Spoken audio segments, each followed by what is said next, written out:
For more, let's welcome in Sheriff Mark Lamb. And he is a candidate from Arizona for the U.S. Senate seat. Thank you for joining us, Sheriff. Before we even start, I want to ask you something quickly, because every single time we have you on, the chat lights up with me to ask this question. So I'm just going to ask you, give you a chance to speak to your race in the U.S. Senate there in Arizona. The question of whether or not you believe that the 2020 election was rigged. What is your answer to that? Yeah, I get this a lot, and what's sad is we are our own worst enemies in the Republican Party, and so what you'll get is a lot of people saying they want their candidate to win, and they'll start to come up with all sorts of stuff. You know, I've been consistent on this. I think there's fraud in every election. Our elections are not great. We've got early ballots that go out for 27 days. There's so many places where fraud can happen. But what I live in is the world of what you can prove. And I spent 2 years out there fighting, trying to find how I could prove that this was not legit. And ultimately, I could not find evidence of large-scale material fraud. I got asked that in Congress at a hearing by Daniel Goldman. And I said, look, I don't have evidence of large-scale material fraud. And that's really the key. You know, I don't live in the world of thoughts and feelings. I live in the world of what I can prove. So while I know that these But you're not saying, Sheriff, that the people that do believe they saw large-scale fraud, you know, the suitcases full of ballots, the numbers jumping like this in the middle of the night, going to bed, everybody knows the president won, and then waking up and all of a sudden he didn't. You're not saying that those people are making decisions based on feelings and emotions. Well, what they have to do is you've got to be able to prove it. Those people can say whatever they want, Dr. Gina. I have to be able to prove it. When a sheriff says something, you've got to be able to prove that in a court of law beyond a reasonable doubt. I have a different burden of proof than the average citizen does. And I think people expect that of me. And while those things happen, they don't happen in every county. You may have onesies and twosies and one-offs, but you don't have that large-scale material fraud. They don't have to do that in every county.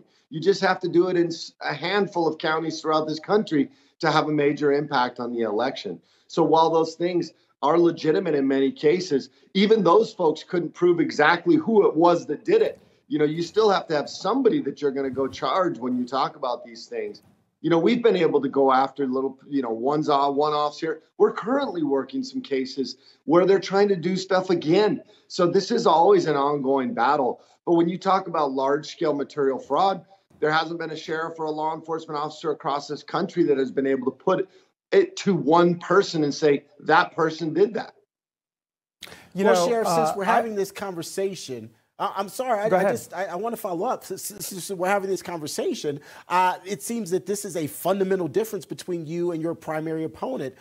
She, of course, has gone to court in several different cases and claimed that there was election interference, and she claims she has the evidence to prove it. And you're saying you haven't seen the evidence, or you haven't seen that sort of evidence.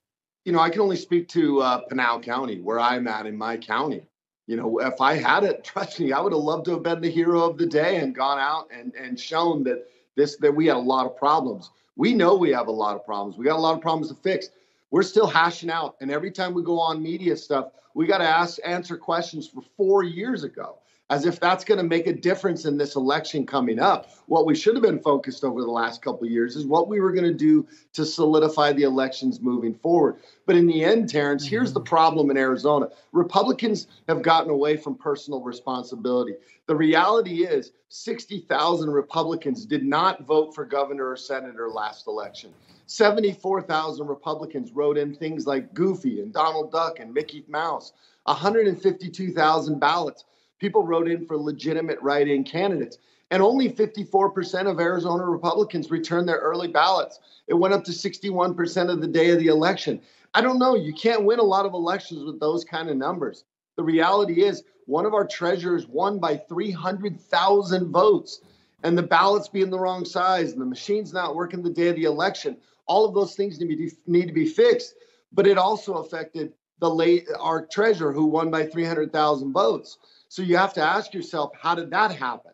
So we've got to do a better job of doing internal retrospection and saying, what could we do different as candidates? We've got to put better candidates out so that we can make sure we win these elections. And then we can go forward fixing these elections so that we can regain the trust and the faith of voters, Republicans, Democrats, Independents. We owe it to the American people to do that. But we're not going to be able to do it if we're continuing to look back over 4 years. I have a saying, don't bother looking back. We're not going that direction. We got to win these elections now. And that's what the people in Arizona expect. Everybody's a little bit got fatigued about this conversation. What they want is to win. Yeah. Sheriff, so much for the scripted, so to speak, questions. I think we've thrown those out because I've got a question about this as well. Look, here's the way I see it. I think the election was totally rigged. And I think people are focusing on the wrong thing. People are focusing on this large scale, the actual votes, and they want to count where are the missing ballots in this and that.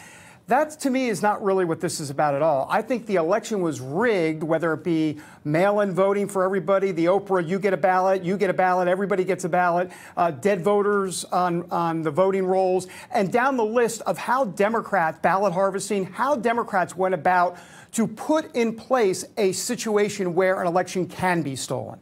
And I think that, to me, is exactly what the focus needs to be, because you can steal an election, and I think the election was ultimately stolen, but it was stolen because the system was rigged. I think that's the difference.